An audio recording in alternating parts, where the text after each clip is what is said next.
Yes, I could see Mo there backstage jamming. Yeah. Oh, could you actually see me here? See you like, Lads a banger. I didn't know you could actually see me, you know. I can see the little square at the bottom. Yeah, that's a belt of that tune, lad. Oh, God. We are back.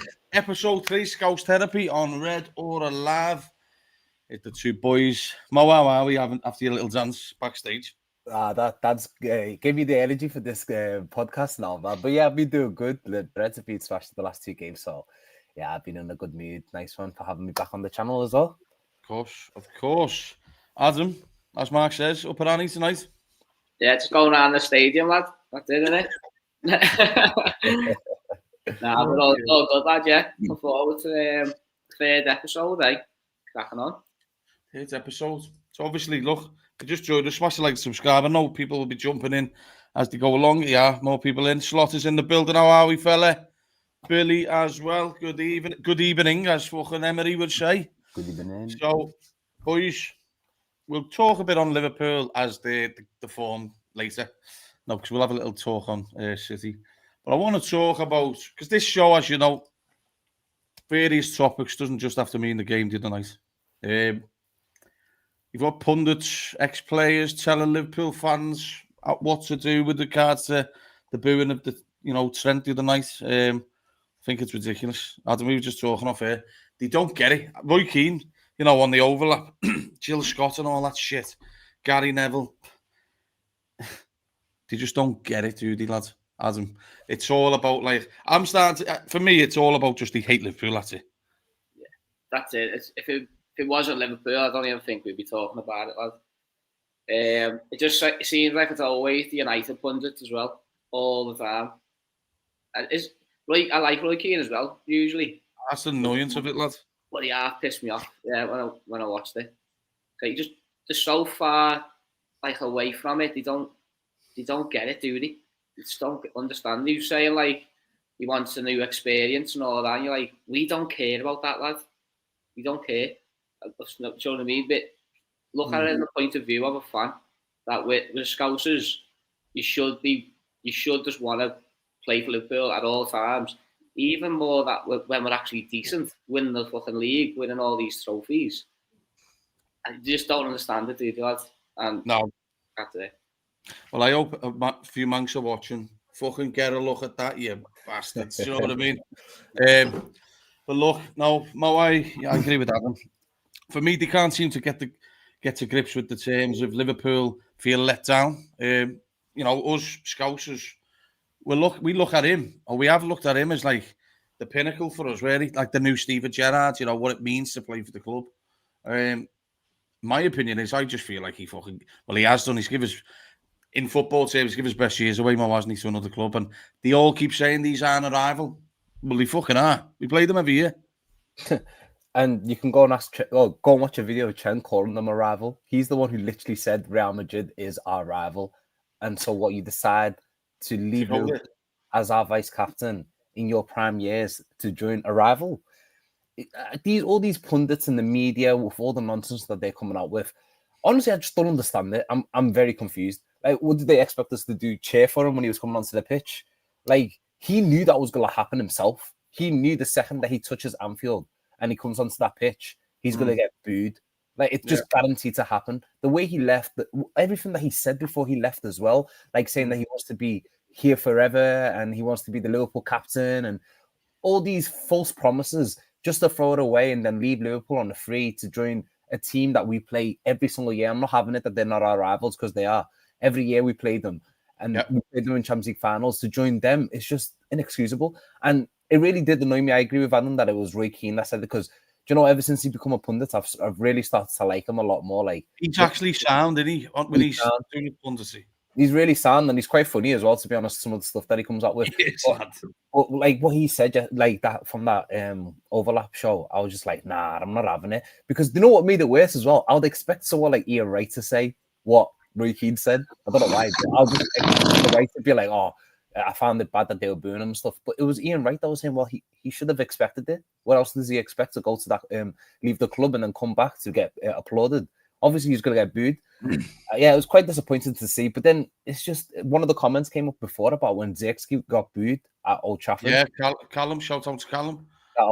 And that's a valid point. But you can think about so many. I remember when Xhaka got substituted at Arsenal, the Emirates, he was their captain, and they booed him off the pitch. It's just Mason Mount, whenever he goes back to Chelsea, they boo him.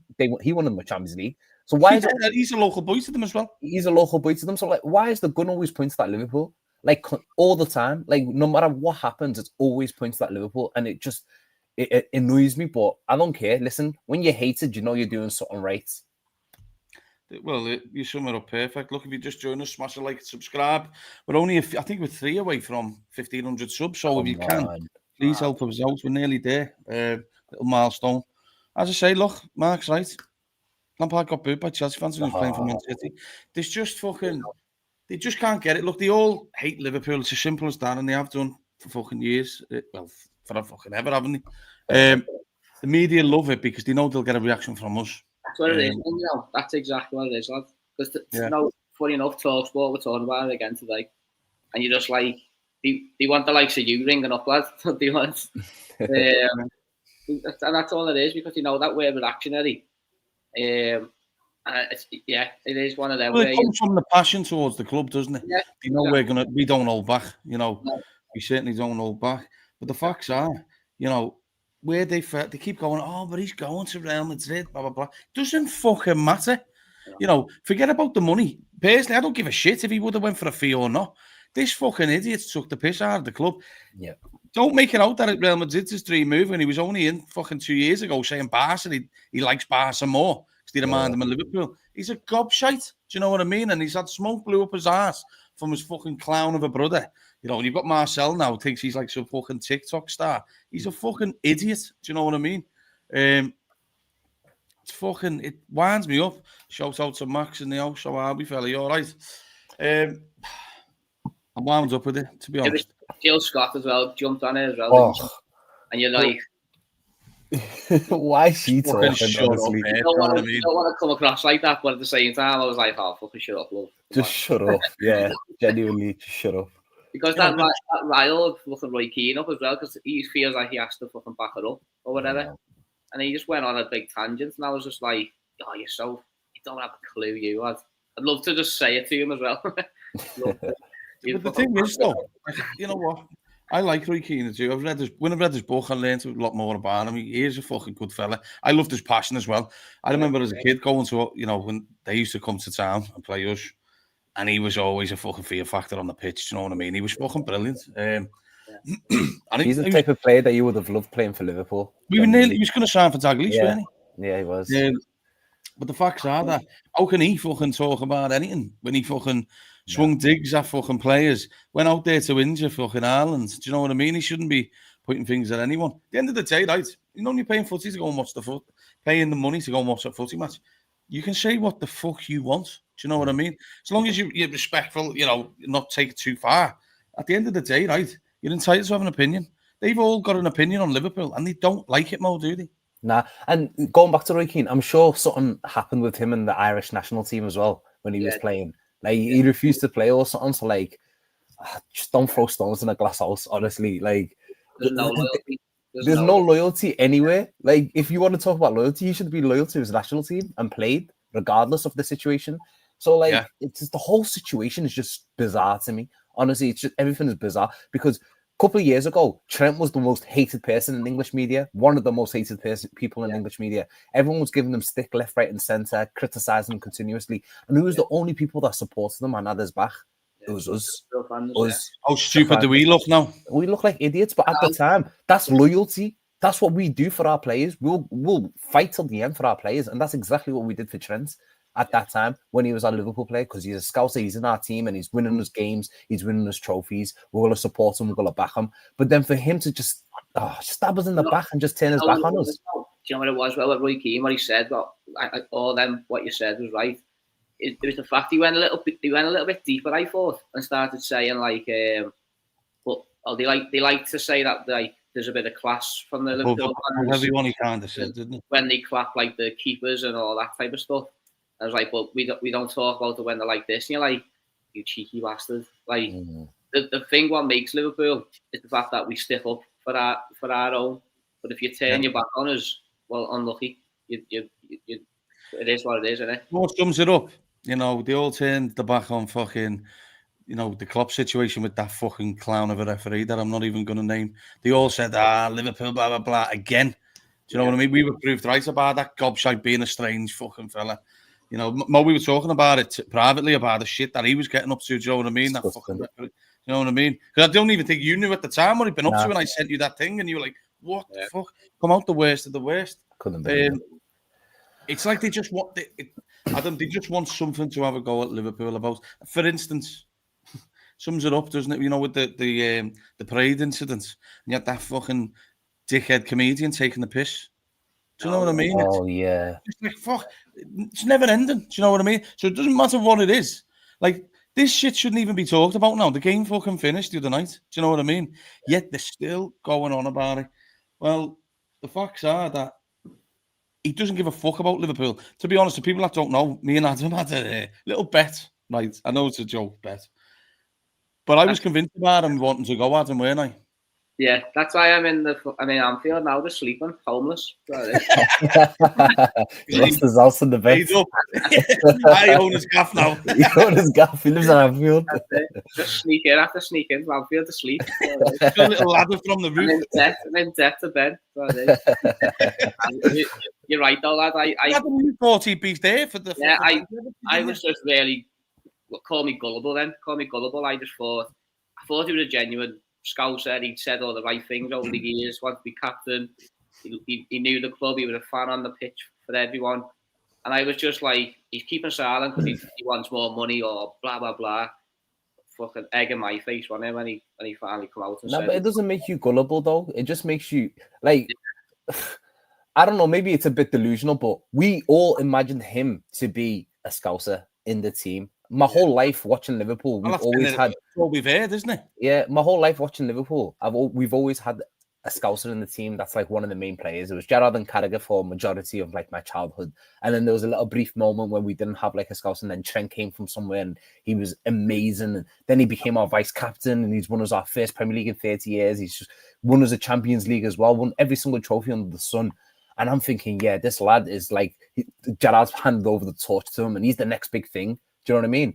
And in my personal opinion, it's like, how could you throw that away? Like when there was speculation about him leaving or staying, I was like, there's no way. Like he's a Scouser. He's played for Liverpool. He's a Liverpool fan. He lives in West Derby, which is like less than a mile away. Like how could he want to leave the club? It didn't make any sense to me. If I had even 10% of his talent, okay, let's say if I was as talented as Trent, I'd be happy to just sit on Liverpool's bench. Never mind go and play for a different team and start. But now he's decided to leave Liverpool to sit on Real Madrid's bench. Because let's bear in mind, he doesn't even play for them. When Carvajal came back, he was straight back into the team. Yeah. And even right now, Valverde's in there. I know he's been injured, but Valverde's in there. He doesn't start, and he probably won't start for the foreseeable when Carvajal's back as well. Yeah. Maybe in the future he will, but why would you throw that away? I just don't understand it. I understand. He's gone from a big fish, and because he was the big dog, when he's one of the main players, big to dog. Like tiny fish now. That he's. Yeah. They're not asked about him, though. They don't care. It's similar to when Coutinho left and Klopp said, listen, if you stay here, you could they'll worship the ground that you walk on. Like, you'll be huge. If you go Barcelona, you're just above a number. It's a very similar situation. But with Coutinho, it's calm. I'll take it on the chin because, like, South American lad, doesn't have any ties or loyalty to Liverpool. I understand it. And I've never really attached myself to, like, players since, like, Torres left because that really hurt me when Torres left. Like, when he left and he went to Chelsea, I was like, yeah, that's it. I'm done. So like Suarez, when he left, it didn't really hit me. Coutinho, when he left, it didn't really hit me. Up until Trent, because that Trent one, and that's like 15 years later. Supposedly, Mo. Yeah, 15 years later, I'm a grown man. Do you know what I mean? But in my mind, I just couldn't understand it. Like even seeing him speak Spanish just knocked me sick. Seeing him wear that shirt and change it, it's just Trent. You just start thinking, is this all marketing? Is it just his ego? Like, what is this? Like, it just felt like, who have I been watching the last few years? Who is it that I've been supporting? Lads. It's not. He's just pissed on our parade. I was saying it to Adam at the time, it was upsetting because everything that we dream of, he made it sound like it was shit, that there's better. There's no better. Yes, there may be a better team at the time, or there could be a bigger club with regards to honours, But for me, there's no one bigger than Liverpool, and he made it out like there's this fucking promised land. The promised land's in Anfield. Do you know what I mean? This is the fucking, this is our fucking like church or whatever, however you want to come across. It's like a fucking temple to us. Do you know what I mean? It's a sacred fucking land, and he may as well have pissed on it. Do you know what I mean? He's a fucking dickhead. And obviously, you know, I thought it was nice that, you know, the stuff he did for Jota, but that they can't use that to their fucking arguments on the pundits, Adam. That's got nothing to do with it. Of course, he was going to be, you know, laying things for Jota, and rest in peace to him, which is still blows my mind how that happened, that situation. But at the end of the day, you know, there's been a major fucking talking point with regards to Trent exit, and I don't think Jurgen Klopp's helped the situation, Adam. For instance, he shouldn't have said that. Do you know what I mean? Because we love Klopp. I've got Doubters to Believe it tattoo on my fucking arm. So if I fell out with Jurgen, I'm cutting the fucking arm off. Do you know what I mean? But at the end of the day, you know, Jurgen made himself look stupid then, Adam, didn't he? Fucking after all that, when Trent's there fucking speaking fluent Spanish, do you know what I mean? He's always been destined to go. It's been tailor-made. Even at the time, Adam, remember when we were talking, he signed that deal? And, you know, at the time, you don't really think about it, but I was a bit like with you. 4 years, I thought he'd be wanting a big 5-6 year deal at Liverpool. This was a big thing. 4 years, it's been tailor-made by that fucking gobshite Tyler for him to get that move. And let's be honest, right? You should never feel same in any job, right? I think you should never feel like you can't go. That's the truth, right? You don't want to feel like you feel suffocated and you can't leave. But he could have done it in such a different way, Adam. He could have. His priority shouldn't have been just winning that title last year. Yeah. He could have been the one that brought back to back at Liverpool. So to him, the captaincy meant fuck all. Because we never. I think you mentioned it yesterday. Where was he last year when he was doing all this shit? He wasn't talking fuck all, though, was he? Wasn't talking. Yeah, that's it. I was wondering that of like. That's what I mean. Like he said, he wants to be the captain. He was always. Do you know what the biggest actually thing was when he chose the Ballon d'Or in that interview? I think that was where you messaged me and I went, yeah, that's a bit heavy. Yeah, because when you never, coffee, lad. That was it. That was it though. Like I was a bit like, yeah, he has changed. Like you've grown up with a lad, and you do feel like you know him, which is weird because we don't. But you watch all the interviews, and as you say, he was very Liverpool-ish, very pro Liverpool. Want to be the captain, want to do this, blah blah blah. And then he did that interview, and I was just a bit like, he's changed, yeah. And like you just said, Mo, about like changing it to just Trent on his fucking shirt and all that, and then you start seeing him go into like Formula One things and whatever, he dressed whatever you fucking want him ass, but he just wasn't acting like a. I just said, well, okay, like a typical Scouse, do you know what I mean? Say that, but he wants to be more. It's like he wants to be Beckham. Like that's what I've seen in the end. And I think that was the most frustrating thing of like it was like he proper led us along, didn't he? Proper just led us along, feeding us, and then. But it's like that's what it was like. I think that's why it did hurt a bit, and that's what frustrates me when you see these pundits going on about it, but they're not looking at the bigger picture of it all. Of like you say, there's been 2 years. All they're seeing is just Real Madrid. We're not talking about that. Yeah, and it shows how selfish players are though as well. That they're going, oh well, he just wants an experience of playing for Real Madrid. Yeah, but he's going to sit on the bench for a fucking maybe 4 seasons now and waste his career. What is money more important, or putting that Real Madrid shirt on more important than being an absolute legend at Liverpool? Look at Gerrard when he comes back to Anfield, lad. He's absolutely worshipped. I'd rather have that any day of the week than what Trent's finished now. Like I don't even think he'll be able to step in Anfield. When you say that, and then Torres came back recently for a friendly, and I still can't get my head around that one. Because when Torres left and joined Chelsea at that time, when Chelsea were like one of our bigger rivals, we were playing them every single other season in the Champions League, and he joined Chelsea, I thought this guy is buried his Liverpool legacy, but then he comes back to Anfield and we're singing for him, we're cheering for him. Yeah. But with Trent, I hear it. It's completely different, and he's chucked that all away, in my opinion. What I was going to say is the sad thing is, if he would have stayed and fulfilled his throughout his whole career at Liverpool, being a one club man, continue to win trophies for us, This might sound mad, yeah, but he could have went down to be like in the top 5 best Liverpool players of all time. Especially because he was a local boy as well. It propelled him up. Yeah. But if you take all the bias away, he was fucking brilliant for Liverpool. He was amazing. Absolutely brilliant. Amazing. I get that people hate him now, but he was brilliant for us. So he really would have. I think he would have been in Gerrard, Trent, Salah. He would have been in the talks of best ever players, I think. Yeah. I just want to come to this comment. So, Anti-O Chill, I hope I'm saying that right, lad. But he's saying, lads, no offence, but can you stop wasting oxygen on Trent? Since the last 1.5 years talking about all this crap, fuck him. Yeah, no, look, lads, at the end of the day, well, this show in particular, the Scouse Therapy, is to go through these topics.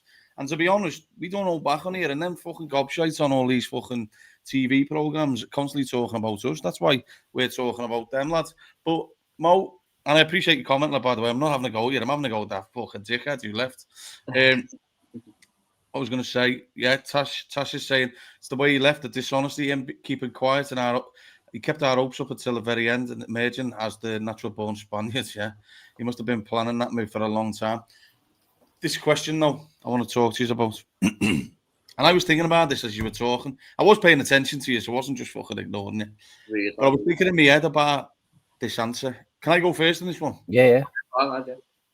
So obviously Mark's question is, you know, and we've had this chat, me and Mark, many times. Would he have stayed if Klopp would have been there?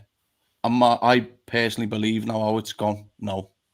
He made his mind up way before Klopp told everyone that he was going, in my opinion. And he probably fucking thought that. Do you know what? Do you know if because the Klopp situation came about, I reckon it done him a favour to keep things fucking under wraps for a bit longer, to be honest. Because everyone was just talking about Klopp, weren't they, when he fucking mentioned about his exit. But there is no two ways around it. He learned Spanish for that move, and that move only. What the fuck would he be learning Spanish for, as he's going to be the captain of Liverpool? It's been engineered. So for me, I think he would have still gone. He's probably lucky as well, because I think Jurgen would have given him a mouthful if he would have went under his watch. Adam, what do you think on that? That's where I disagree. Because well, look at Klopp's response when he left, lad. Yeah, but that's what I'm saying. But he didn't even know. Yeah, you say that though, lad, but maybe he did. Maybe he did know. Like that's why he was defending him. But maybe he would have just been like, fucking, he would have tried to push him to get that clap or whatever, get that thing, and then it would have made it worse, lad. Because Klopp would have been part of it as well. I think he did. I think maybe the club even knew that he obviously must have knew. When you think about it, actually, they must have knew, mustn't he? Well, they were the ones in the meetings with the fucking reps, weren't they? They're not going to not know that he's in talks with them for the past 2 seasons or whatever it is. So, and Klopp's going to know that as well. So maybe he did just give him the vice captain just to have a taste of being a fucking captain. I don't know. Maybe he done him a favour. I don't think Klopp was going to throw him under the bus. He's never really done that, Mo, personally. I think Klopp knew he was going to go eventually.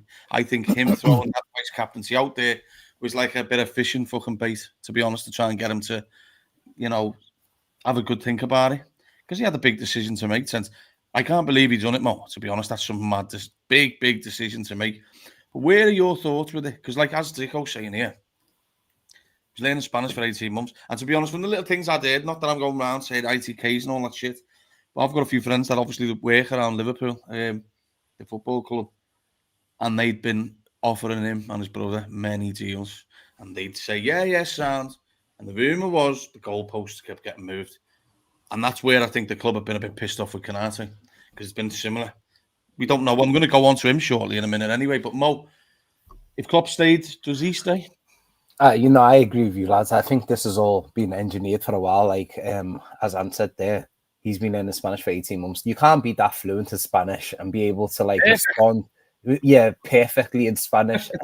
You can't learn that in a couple of months or weeks. That's going to take minimum 2 years. So probably before even he got his vice captaincy, and maybe it was a situation where Klopp gave it to him as to try and keep him calm, try and see what it's like for him to be the captain. I don't think anyone could have stopped him. It couldn't have been Klopp. It could have been Dalglish even, lad. Nobody could have stopped him. I feel like this was set in stone from probably he saw in the distance brand Trent, hasn't he? Yeah, it's disgusting, honestly. When I think about it, it's just disgusting. Like, it makes me sick, honestly. None of it makes sense to me. But what I was going to ask is, going back to one of Tasha's comments, imagine, yeah, when she said, like, he left us high and dry, and left us high and dry, kept our hopes up till the very end.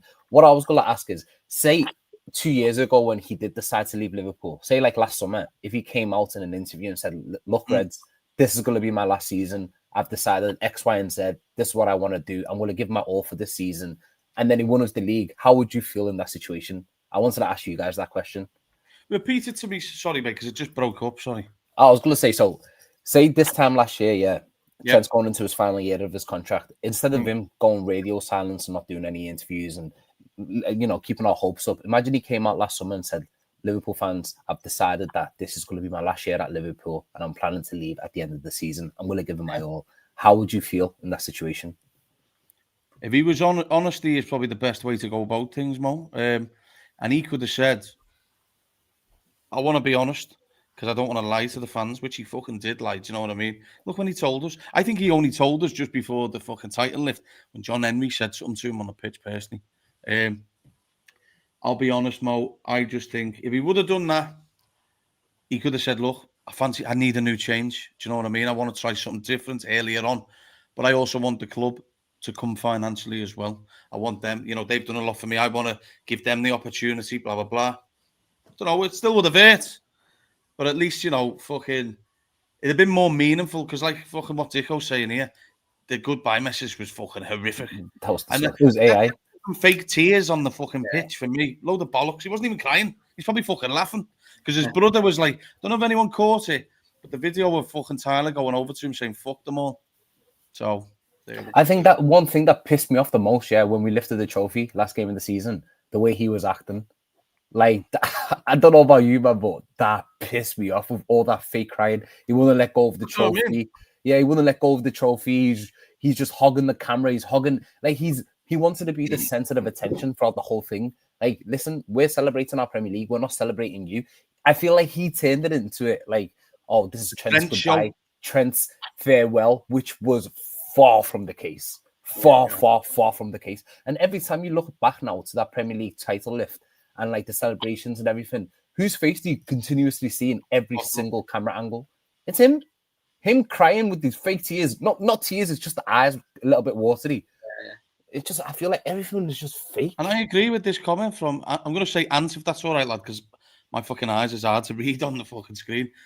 But he's saying I wouldn't be surprised to see him in a Man City shit. It wouldn't fucking surprise me either. No, I wouldn't surprise me. Because he's not the person we thought. Adam, obviously give your thoughts on Mo's question. I forgot your question, lad. But it's because he's too busy walking around. It was a shit question anyway. We'll still hate him regardless.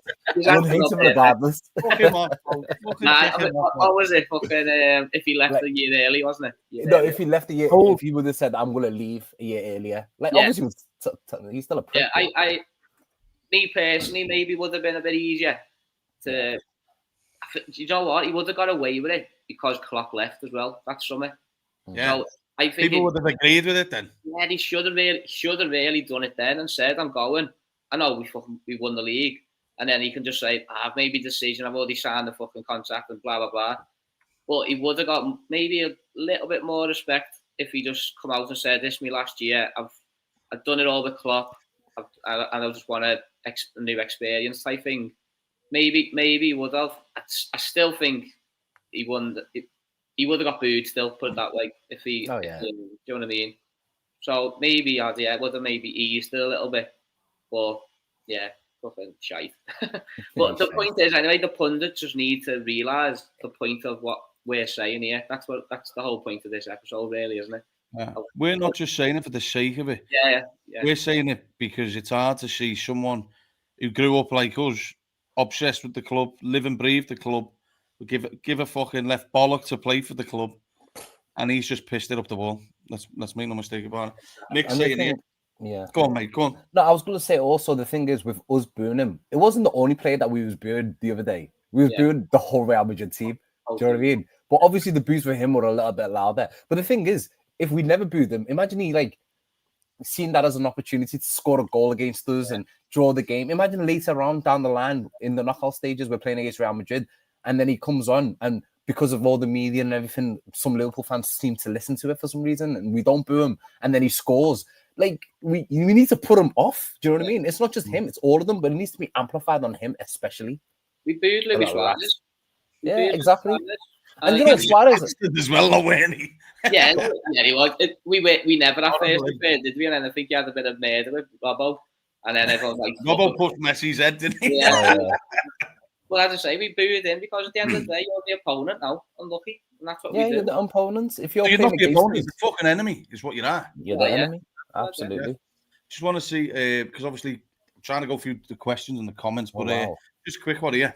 So Nick said, do you think it all started with Bellingham? Was he definitely in for, as we were definitely in for Bellingham? Do you think Trent would still be at LFC if Bellingham had joined? It's a tough one, that. Probably a bit more easier for him to stay since his little friend would have been there. But anyway. Most likely. Do you know what? Fuck him now. We won. Get used to it, Trent. You fucking dope. Talking of loyalty, right? Let's move on to a player who's in a similar boat. Real Madrid, given the old fucking... Well, also, you want to... On the Gerrard interview, he talks about what Real Madrid wants them to do. So they'll be doing the same thing what they did with Trent to Ibrahim Konate. Where are you at with it, Mo? With Ibu? See, Ibu's situation, like, it doesn't really faze me as much as Trent's. Like, if he was to leave and go Real Madrid next summer, fair enough. I'd be like, nice one. Thanks for the memories. Thanks for bringing us a Premier League title. See you later. Like, genuinely, I would be a little bit bothered that we never got no money out of it. Like, we never got, like, a transfer out of it. But at the same time, I'm like, okay, cool. Because the thing is, with Konate, there's not that connection. There is obviously a connection. It's Konate. We love Konate. We love Ibu, but not the same type of affection that you have with someone like a Trent, who's a local lad from West Derby around the corner. Do you know what I mean? Like with Ibu, I don't begrudge him. Like, it is what it is. If he goes or if he stays, and obviously I'm buzzing because he's a really good centre half and he'll be really good to play for Liverpool Football Club. So I'll be more than happy for him to stay. So it's one of them. I'm on the fence with him. I can't lie to you. Like, if he stays or if he goes, I'm on the fence. But I'll be very, very, very surprised if he's still a Liverpool player next season. I'll be shocked. I'm a bit like that, Adam. I'm still... Mo, before I pass it on to Adam, percentage-wise, where are you at with him? I'd say probably like in the 90s. I'm not going to even lie. You are convinced he's going? I'm so convinced he's gone. So convinced. So convinced. Adam, I'm about 60-40 that he still goes. I know Dicko's here saying they want Upamecano. Ibu's the better player, isn't he? Let's make no mistake about it. It'd be interesting to mark Gay. I think there's a bit of dominoes with this one. Yeah. Personally, I do agree. I think with Callum saying that PSG, if he went to there, I'd be fucking made up if he went there over Real Madrid. Personally, obviously, I want him to stay, but he's a boyhood fan from there, Paris, isn't he? So, where are you at? Do you think he stays or goes, Adam? Personally, I do think he goes as well. I think people would looking into it because he does all that with the fans, doesn't he? All the arm waving and all that type of stuff. The way he is, isn't it? That's just the way he is, yeah. I think that's just the way he is. So I wouldn't take that with a pinch of salt, I think. And again, like I say, I don't trust them now. I don't trust any of them. No. You can't. Because I said it last in the summer, like that's the way footy's going, isn't it? Like free transfers are happening a lot now. Yeah. Because they're getting big pays, sign-on fees and all that type of stuff. And at the end of the day, if Real Madrid and PSG are after you, and you're not a Scouser or a boyhood club, you're gonna want to go, aren't you? I think it goes back to the point I was making about before, when like the one transfer that really, really, really hated me was when Torres went to Chelsea. I remember it like vividly that day. I was outside the Asda by Swiftar Road, and then the notification came out that he's got the Chelsea shirts and stuff. That I hate, and ever since then, I've not bothered about a player leaving. His debut was against us, wasn't it? Say again, against us, and I just nailed him. And the other way around, when we got him, his debut was against them fuckers, weren't it? Chelsea. Torres it was. Yeah. He 2007. Yeah, it was. But since then, honestly, every player that's left Liverpool, I'll be honest with you lads, it hasn't hurt me. Like, genuinely hasn't. I wasn't really that arsed. And then when Trent left, I was confused. I was more confused than sad about it. I was just couldn't understand it. I still don't understand it. With Ibu, it's the same treatment that I did with Suarez, same treatment with Coutinho, etc. If he leaves, he leaves. If he stays, he stays. I'm sure Liverpool's not going to end because Konate is gone. Do you know what I mean? And he's not like the best centre half to ever exist. I'm sure we're going to upgrade on him quite easily, probably, to be honest, considering some of his performances this season. So I'm not really that fazed about him, I'll be honest with you. I think that is the thing as well, Ben, of like, we all have a big debate, is he that good? And I say... when he's good, he's fucking brilliant. Yeah. But when he's shit, he's terrible. And that's the problem. There's no in-between. And that's it, isn't it? Like, there's no in-between.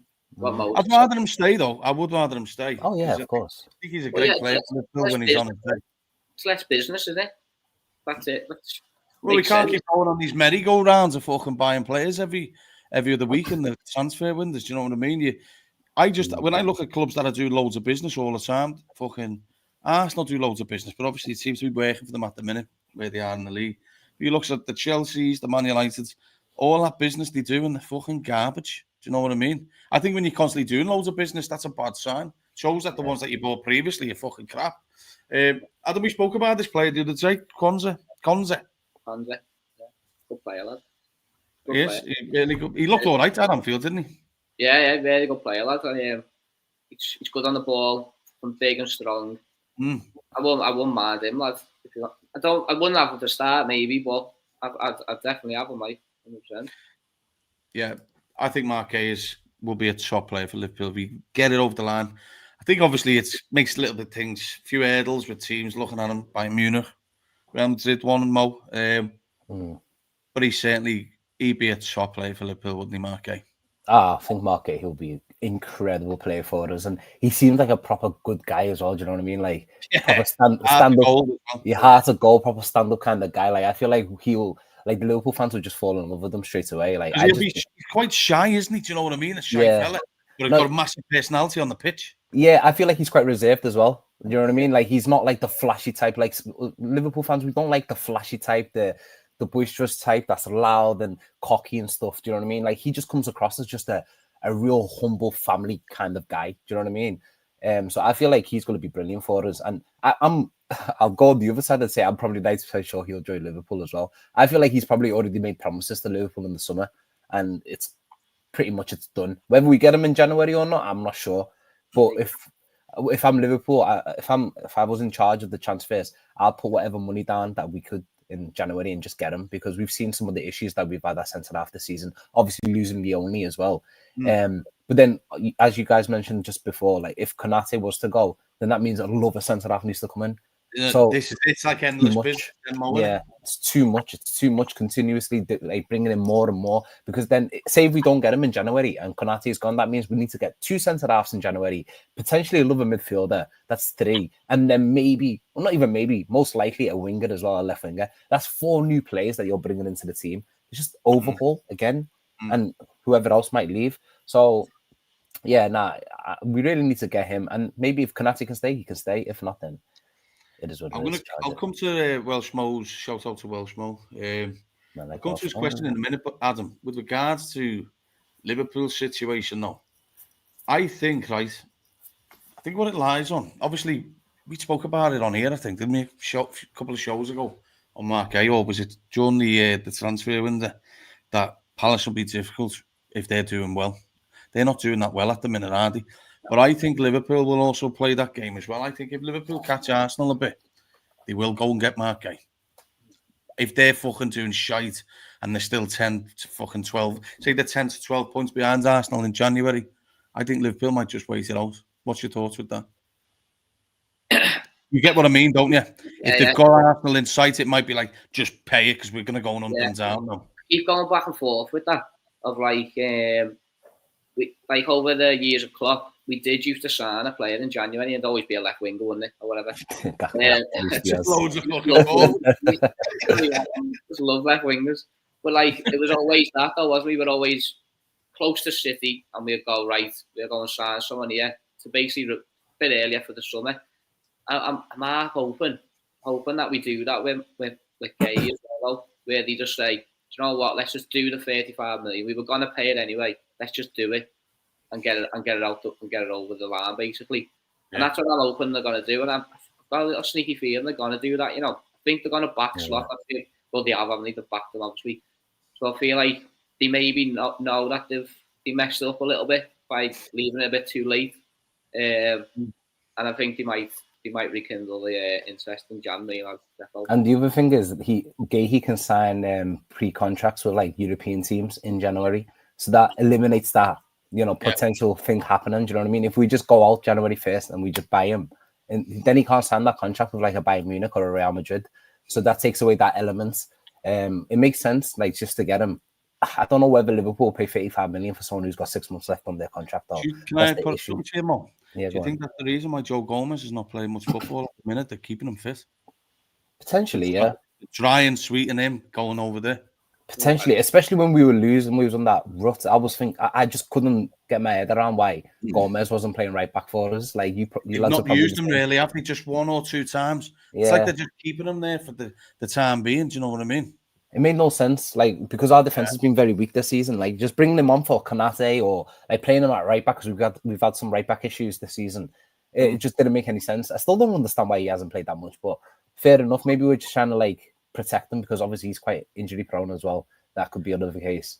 It's like another string to the bow, though, Mo, isn't it? If they are trying to get Gay over the line and John, you could tell Gomez that way. Because like right now, if they offered you that, you'd take that fucking straight away, wouldn't you? Obviously, money and Joe Gomez.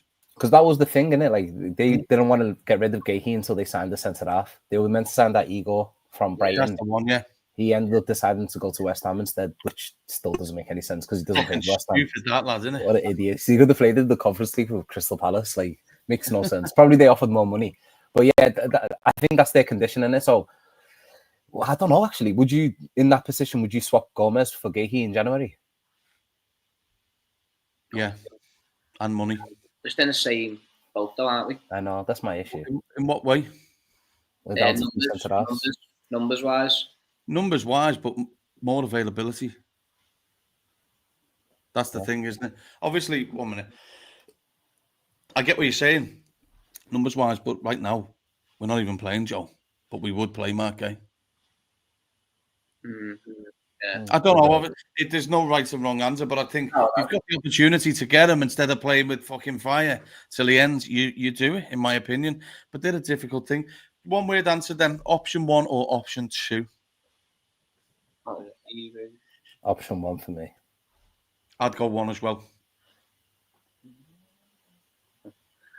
Here we go. Outside. He's going option 4.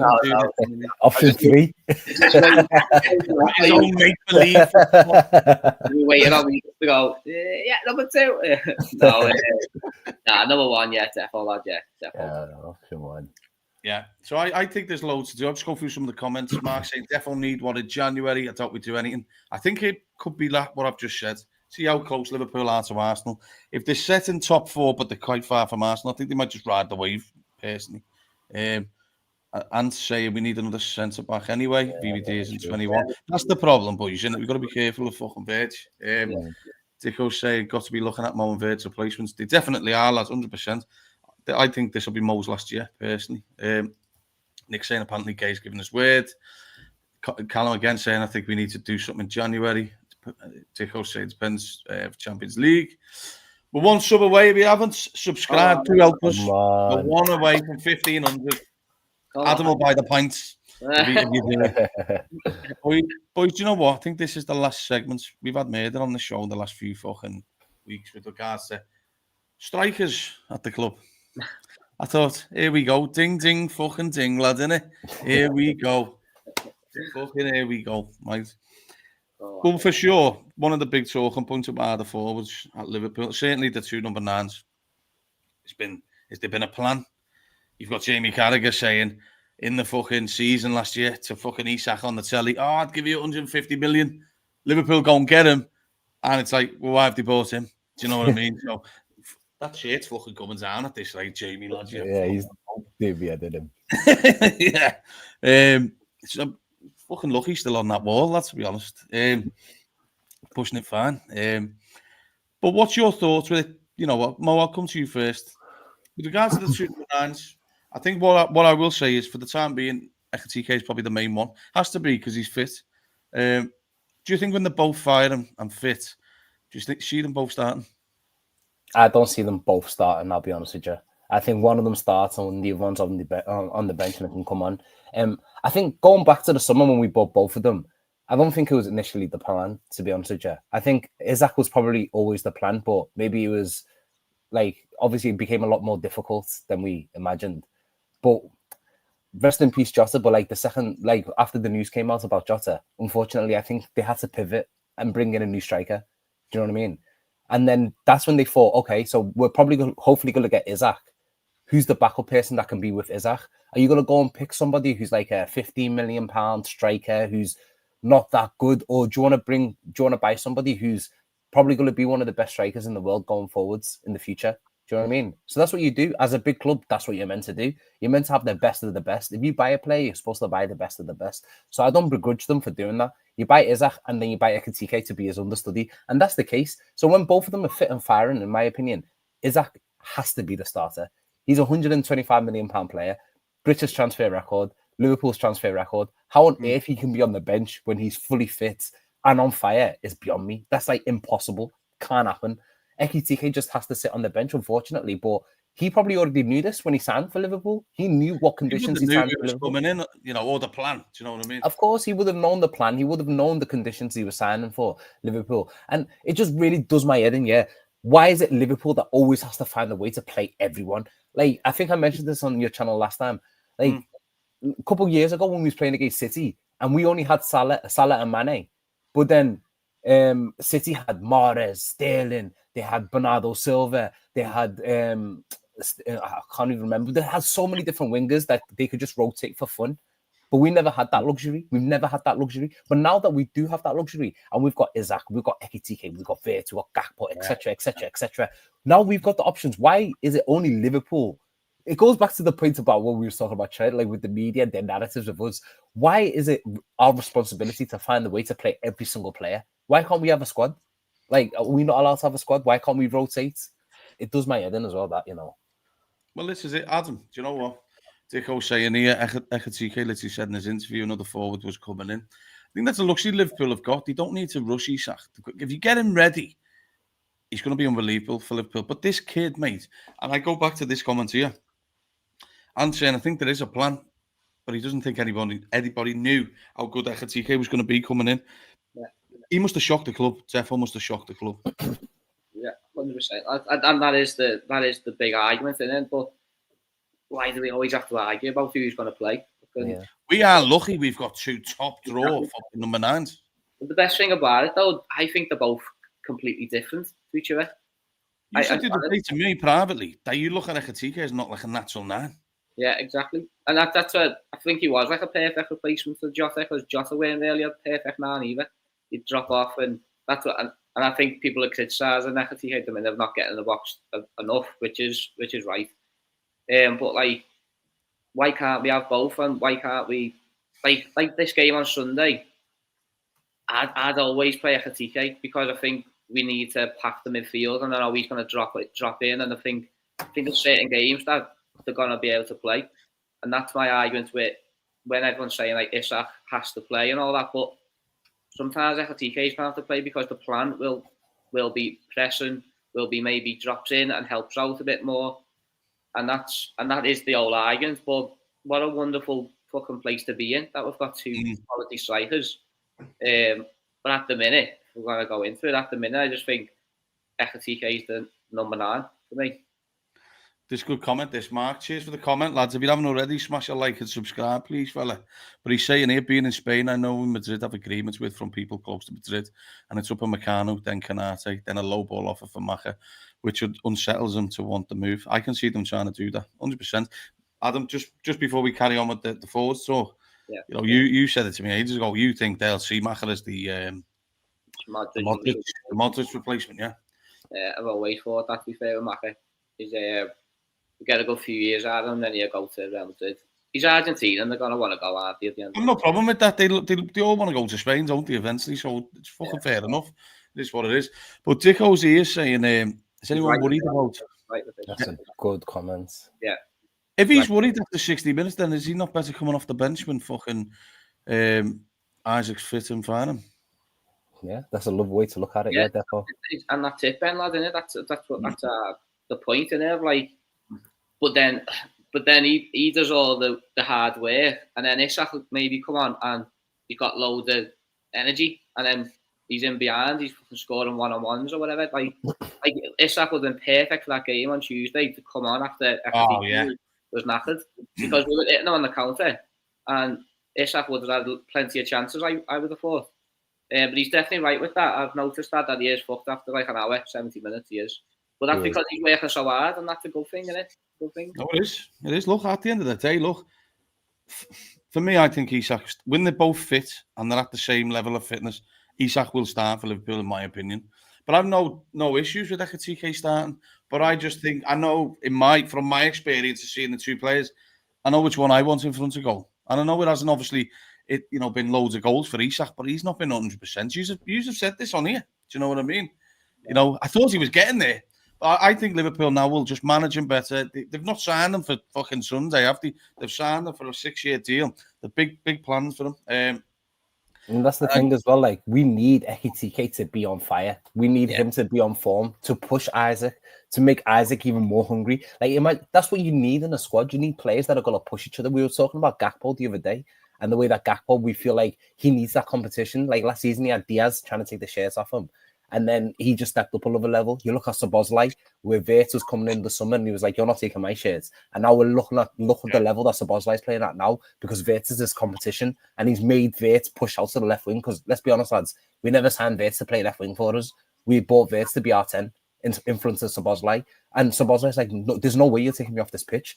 And that's what you need in a team. You need players that are going to all push each other. Like right now, Bradley, after that performance against Aston Villa, Frimpong's probably watching that thinking, how the hell am I getting into this team? I need to step up another level. I need to train harder. I need to work harder. And it would have been the same case if we bought Gahey in the summer. Whoever starts, the other one that's on the bench is probably going to be thinking, I need to work harder. I need to show Slot that I need to play. So then with the situation with Isaac and Ekitike, it's beautiful. Like, genuinely, it is the perfect situation to be in. Because if Isaac even has one bad game and Ekitike is coming on every single game and he's scoring, there's going to be crying. Everyone's going to be crying out for him to start, and eventually he will start. Isaac can hold the bench, and they can rotate all the time. There's no issue with having two good players. Both used to start, Mo, but when fucking Mane was doing shit, Mo would start going on a mad one, and vice versa. Do you know what I just want to say here? Nicky's saying, I don't think he won't be 100% before next season. I think he will. I think he will. That's my argument. That's my argument. I don't think we see the best of Isak this season. I genuinely don't. What makes you feel that? Because he's going to fucking play, and he's not just going to not play this season. But again, he played. Does it not take one big goal to kickstart it, like Sunday off the bench? No, he played loads of games, right? For Newcastle, when you look at his actual stats and all that. When they had Champions League, that's when he got his injuries. But when they never had Champions League and stuff, and he was just one game a week, he was absolutely fine. But so we've already seen the start this season now that Slot is really managing minutes all the time, and it's frustrating, But I think that's what he's going to do with Isak, and that's the problem. Like, he hasn't had a full pre-season. He come back, he tried to keep playing him, got injured, and then he'd have to put him back another 4 weeks now, basically. So he's going to come on maybe on Sunday, maybe 20 minutes. And then he's got international break. Let's see how many minutes he plays at Sweden. If he plays 90 minutes now at Sweden, Slot will look at that again and be like, well, he's only going to play half an hour now. And then you go back to doing the hour, the half an hour. I think Liverpool and Sweden have got a decent relationship because hopefully the transfer stuff was all right with Isak, weren't it? Mark saying... It's Graham Potter now, though, isn't it? Well, yeah, he's a fucking gobshite, but I think Sweden will listen. Do you know what I mean? Bearing in mind, he's the main fucking number 9 with Gyökeres. Do you know what I mean? I still think they look at Isak as the bigger player. Do you know what I mean? Okay. But Mark's saying, I don't think LFC style of play will suit Isak at the minute. See, I disagree with that. I think right now, in the last 2 games, I think it does. Do you know one thing as well? Just while we're touching up on this, so I don't forget. What was it? I think we won't see Wirtz much in the 10 going forward now. And the reason being is, my thoughts on that is, after I've watched them last 2 games, I think Liverpool will be too worried to drop the midfield 3. And the reason for that is, if you do that and you play another forward line, you've seen how easy Liverpool are to transition. I think that's them saying he's going to be the main number 9 from next year. To be main number, the number 10 from next year. I think to get the best out of Wirtz in the number 10 at Liverpool right now, for the way Slot plays the 4-2-3-1, they need another top draw, like defensive midfielder in there. I think they leave themselves a bit wide open. That's probably why he's going to start playing on the left. But this is why I think Wirtz will bring the best out of Isak. because he's a link-up play, forward type of player. Yeah. Gakpo wants it all himself, doesn't he? Salah wants it all himself. Wait, we said the other night, was it yesterday? Yes, we were saying like the difference between Gakpo and Wait on the left is Gakpo is a selfish bastard. Yeah. Wait is the unselfish bastard who needs to fucking have a few more shots. So I think we've got so many good options, to be honest. But with regards to Isak, I think Liverpool will be aiming to have him fit and firing properly from January, because that'll be the big moment. Yeah. The second half of the season, what Dicko's just said there, because Liverpool have got Arsenal in the sights come the Emirates. Isak will be the one that they want to go and win the game for them, because that's the moment you're asking from them, isn't it? To go and win Liverpool the title. If they're close to Arsenal in that game, I think it is January, isn't it? If I'm not mistaken. January the 8th on a Thursday, I think it is. If Liverpool beats Arsenal at the Emirates, that's where they'll probably put the foot down and go and fucking win the league, innit, Mo? Yeah, we need them fit and firing then as well, because Salah's going to be at the AFCON, so that's probably where they both play together then, isn't it? And that's when they'll both play together, and he has to be firing, like him and Ekitike both. But it does, even when we did sign him, it did concern me about his injury record, because he always seems to pick up little niggles when he was at Newcastle, and it always seems to be his calf. Like, always gets injuries, and he's out for like a couple of weeks. Like, that's always like, kind of worried me. But I don't know, because Slot came out a couple of weeks ago and said, you can judge him now. He's fully fit, but then he gets injured. Literally that game, like, mate.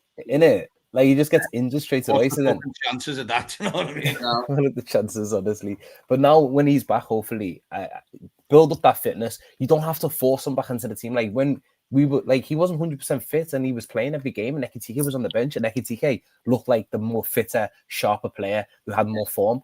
Like, we need to, like, hopefully Slot will realize he's got the luxury of having two wonderful strikers. Just play the one that's on better form. So when he's back after the international break, you don't have to force him to play against Nottingham Forest.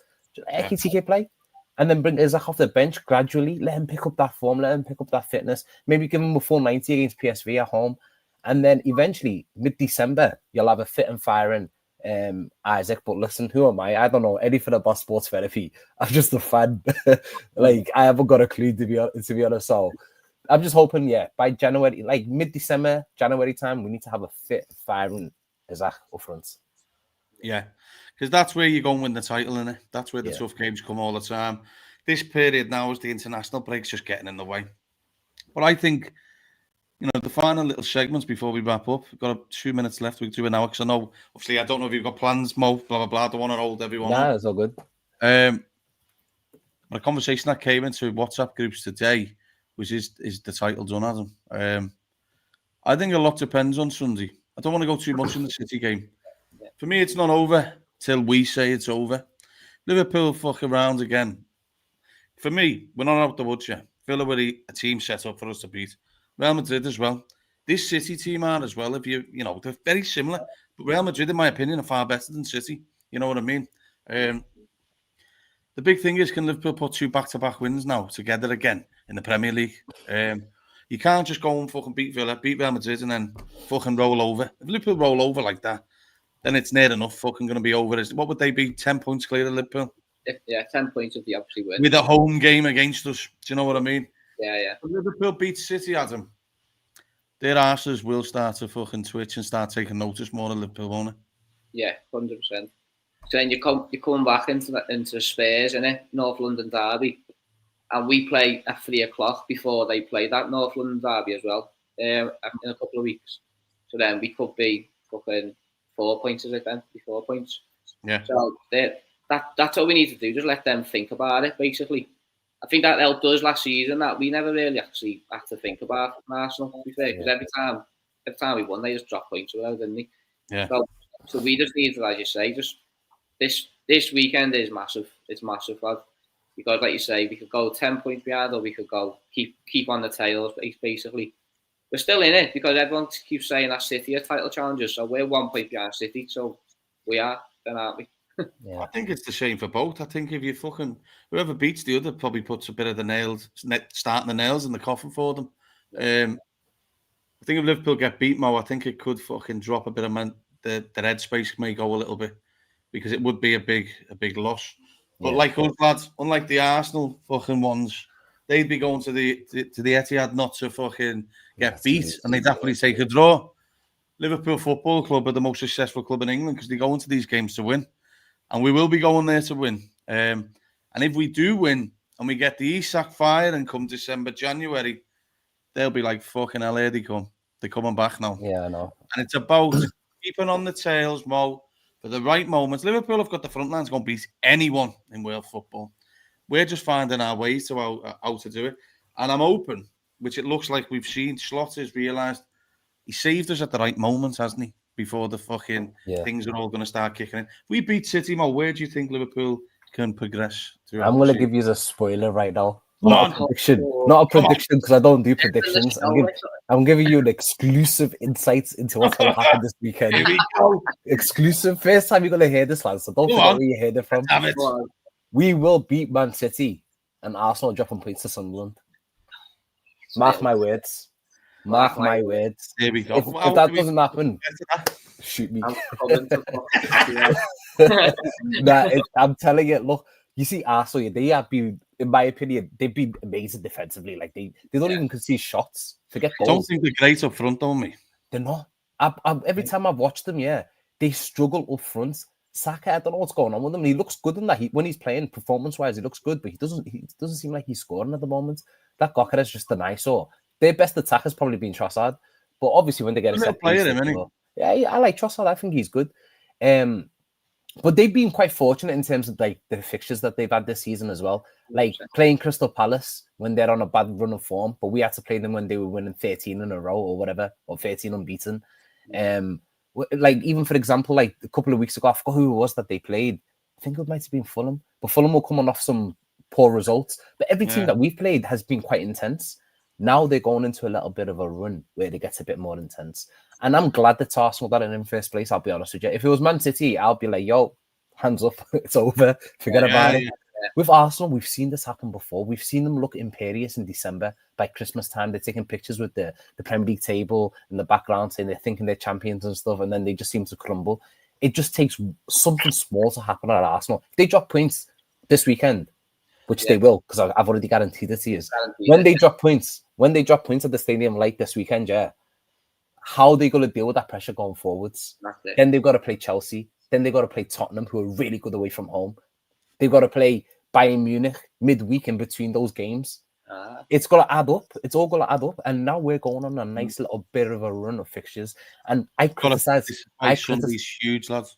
Sunday's huge, but we'll beat them. I guarantee we'll beat them. I'm so confident that we'll beat them, honestly. But like, do you know what the funny thing is? I criticised Slot last week about Crystal Palace. Obviously heavily rotating the team and throwing the game.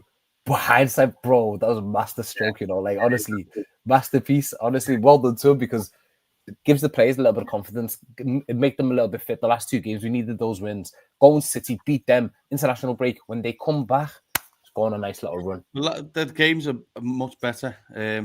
See, look, people they're just worrying about Mo Haaland's on a madness. We'll do exactly what we did with Mbappe and Vinny. Mbappe and Vinny were on a madness, especially Mbappe. He's been on a madness all season. We just dropped a little bit deeper. We never gave them any space in behind. Van Dijk will be sat on him the whole game, only. Sat on him, yeah. If we do the exact same thing and if we play the exact way that we played last season at the Etihad, and we just sit back and we soak it all up, But then this time, instead of playing with two number 8s as strikers, we'll have like Szoboszlai with Eki on those counter-attacks. Isaac in the second half coming on with those counter-attacks. See, that's another good comment. Diaz, one of Bayern's best players, he's out all of a sudden against Arsenal. And to be fair, they've had a few injury issues. They've got a few injury issues now. Good comment, this.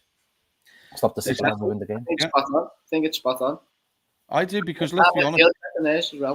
I said it to you yesterday, Adam. I said, like, these aren't the team they once were with the De Bruyne's, Bernardo's on form, Rodzi. Don't really know what's good with him. If he was sat out in the stands yesterday, there's got to be more to it with regards to his fitness. Yeah.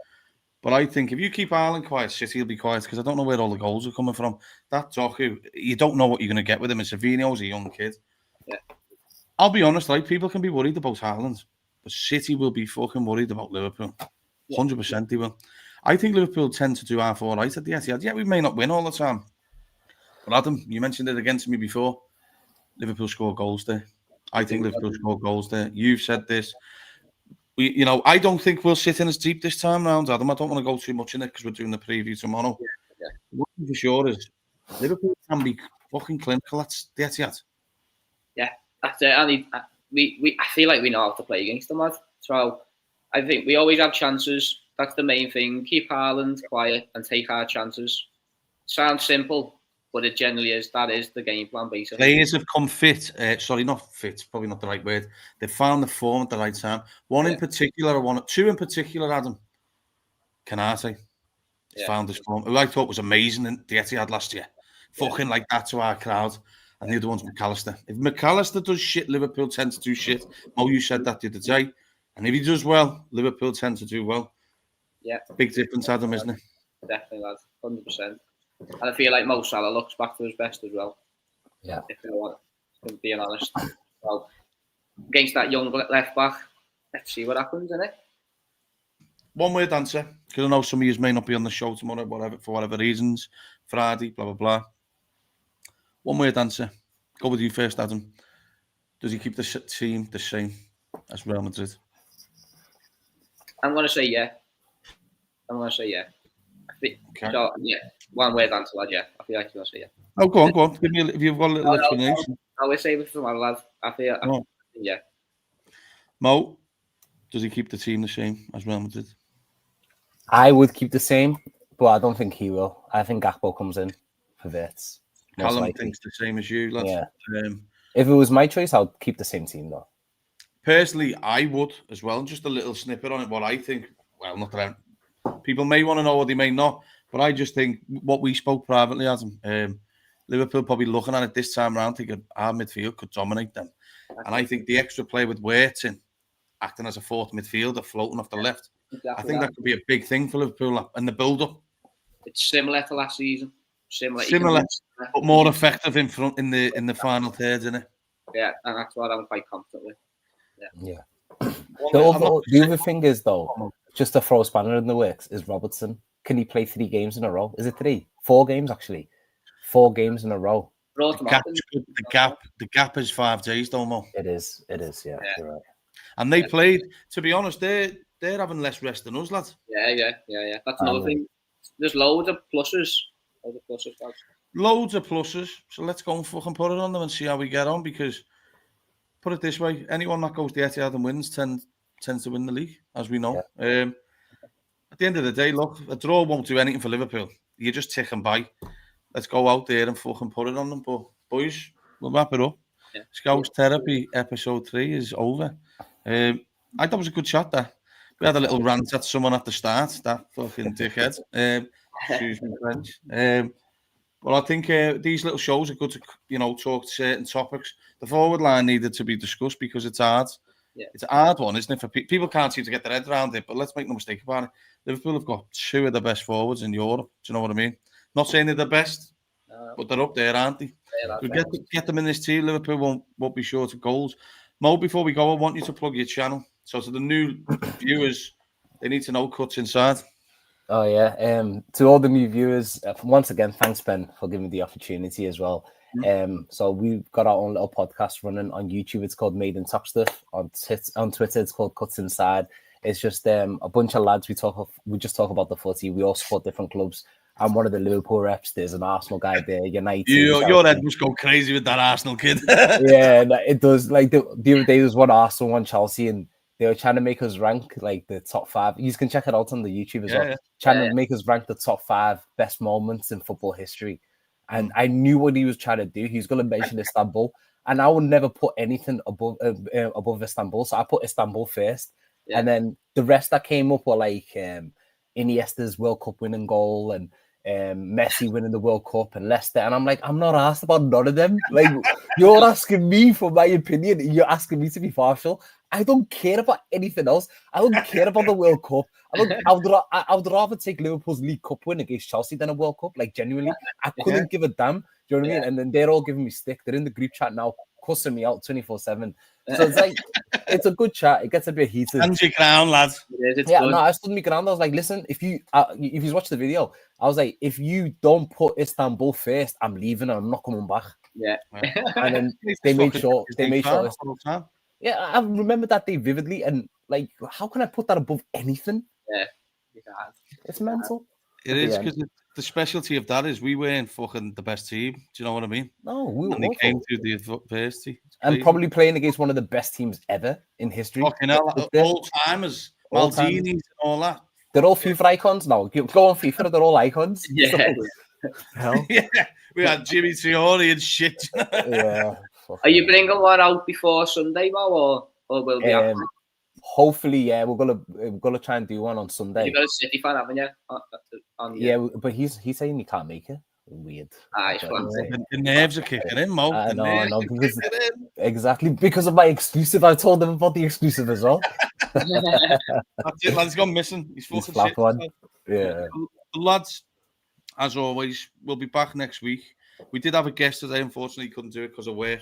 So keep posted.